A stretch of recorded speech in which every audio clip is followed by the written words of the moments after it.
Hey everybody, it's Shadowstar and Crystal here for another review of Supergirl. This time it's Wake Up. Which is, I guess, what Samantha did. It's a double title. Oh yeah, and we woke up, what's her name? Well, we woke up Mon-El and Imra. But yeah, this episode's interesting in the fact that it's not really an episode with a quote-unquote main plot or a villain or a thing going. It just sort of has a lot of small things happening in different... It kind of had three plots that needed to be unraveled, if you will, but no core focus, which isn't bad by any means. This was all information that we need to have. So obviously, from the previous handful of episodes, we'd seen there was a ship underground, and I asked you if you knew what that ship referred to. I don't think I realized. I don't think you did. I think you thought it connected to a different plot. Yeah, probably. Yeah, it doesn't. I thought it might have had people in it that were, looking for Samantha or something. Yes, when you mentioned it, I thought, oh, she thinks this is connected to Sam. But no, this contains pods with people in them, as we saw. One of those people is Mon-El. He's back. Yeah. After 7 years in the future, apparently. Yeah. I mean, on the one hand, it sucks for Kara to just watch him kiss someone else. On the other hand, I betcha she's going to be really dramatic about it, even though it's come on, he has had 7 years.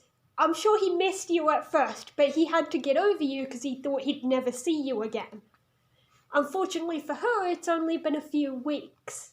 Well, she said it's been 7 months. Oh, 7 months. It's apparently been 7 months since the finale. And I guess she thought, oh good, he's back, maybe we can make something work. So, yeah, he was trying to get to some people. We also don't see who the other people in his ship are, other than Imra, who's now wife.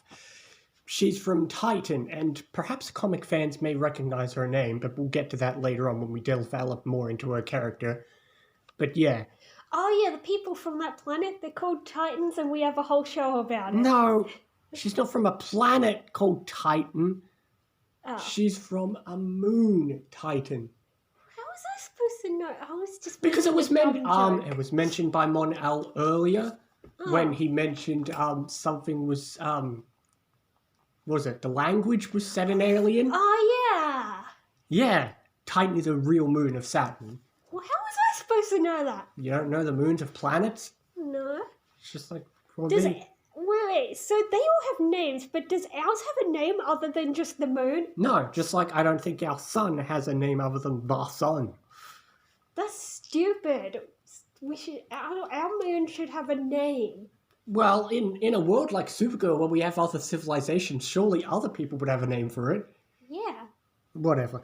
So yeah, we got the Mon-El stuff, which, as you predicted, is going to obviously cause stuff, as you can see by Kara's face at the end, because yeah, he's got Imra now. But other than that, it was just kind of unraveling what's been happening with Mon-El, and it kind of just ends. We don't get a huge, big... I mean, we get an info dump, but not as big as I always think about, because, it's...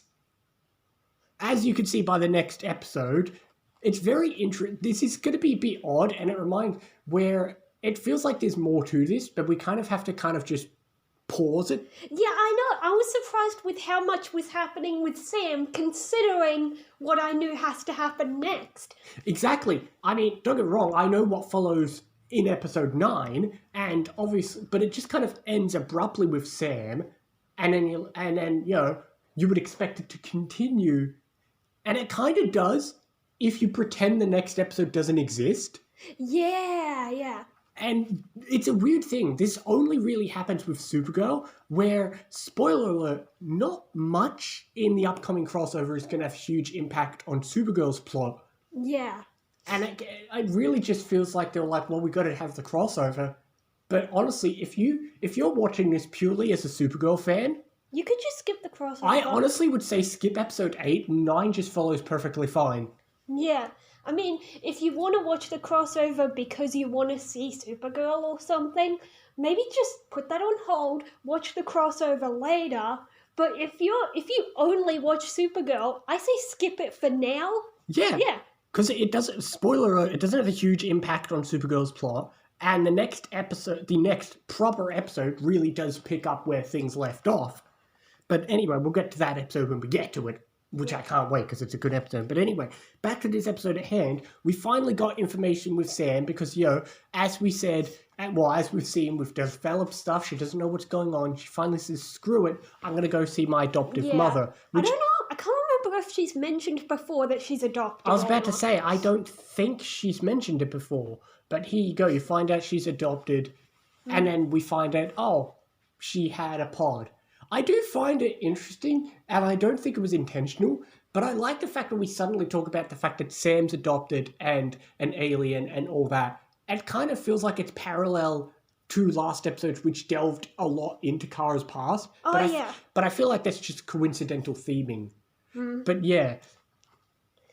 Yeah, I feel like not much would have been different if you switched the order of this one and last one. It could have gone differently of like, they go home and then they come back because they get a call from their friends on Earth 1 or something. Well, no, you'll figure out how how it starts off. I don't quite remember the start. Well, you'll have to see, but yeah. But either way, I think it could have. See, I think you're right if you switch them around, but I think they kind of needed it because, episode 5 was a breakup, so episode 6 was a yeah, they needed home to come right after the breakup, though.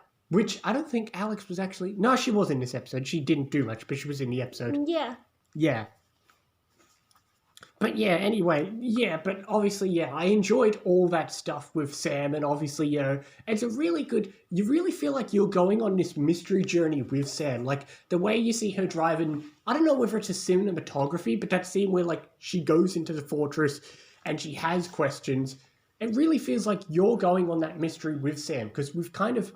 Because Sam's completely in the dark, it feels like she's getting all the same questions at the same pace as the viewer.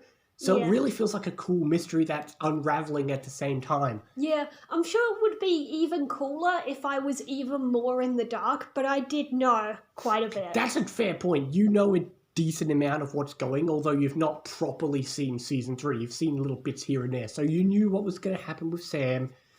Yeah. Yeah. And then, of course, the other small little plot is we finally get to see Jean's dad, who has been here since episode 3, but he's only really had a significant appearance now. Yeah, they keep forgetting about him, but now he's finally going to get out of the DEO. They got an apartment and now we're finally going to learn to play chess or something. Now we're going to finally actually begin getting some interesting storylines, but they kind of like, it's like the writers like, well, we need this plot, but then it's like, well, we got to have all these other plots. We don't have time for that. Yeah. It's like the writers had too much to do in the first half of the season.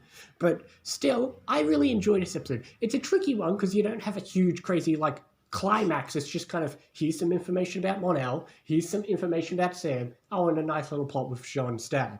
Still, I very much enjoyed it, and I can't wait for the next actual episode. Yeah, but as with a lot of info dumps, I won't rate it too highly because I like to also rate on rewatch value. And that's a fair point. Yeah, because the question is whether I enjoy it, and I guess I enjoyed it sometimes, but I don't know, getting new information isn't too enjoyable to me. I would say that's an interesting point, because if you're somebody who's rewatching this and you're on a binge watch, I'd say the most delightful scenes are the ones with Jean's dad. Yeah, that's what I was going to say. I mean, don't get me wrong, I don't hate the Mon-El or Sam scenes, they're still great scenes, but I kind of agree that, don't get wrong, the info was still done in a well way. Like, I didn't feel I was getting bored by it, especially the Sam stuff. Like I said, I kind of really enjoyed that cinematography, and I really enjoy Sam's character, the way she's going on this journey. But I can understand the Mon-El plot kind of feels a bit slow. And every time I see this episode, I always think we're going to get more information than we actually get with the Mon-El stuff. Yeah, I'll just go 7. I'll give it an 8. I understand it is a tricky episode because they're all crucial information, but it's an info dump episode for the most part. Yeah. Anyway, what is the next episode called? Crisis on Earth X. We will be watching Crisis on Earth X, the upcoming 4-part crossover in our Arrowverse watch order. Next, it is the next Supergirl episode as well as all the other shows, and it is the part 1. And as we'll get into with the show, as we get into when we see it, it's going to be very jarring if you're only a Supergirl fan, Oh yeah, definitely. especially if you didn't know it was coming up. Although at least this one has the courtesy to say the word Part 1 in the title. Yeah. I don't think Invasion did the same thing. Although Supergirl wasn't a part of Invasion. Yeah. Although I suppose it'd be more jarring for the other episodes which aren't Part 1. Because then you're just BAM in the middle of it. Yeah. And unlike Invasion, we plan on doing their effects as a whole thing. We do. Yeah, we do. Oh boy. I told you we were. Anyway, we will see you next time for Crisis on Earth X and other things as well. See you next time, guys.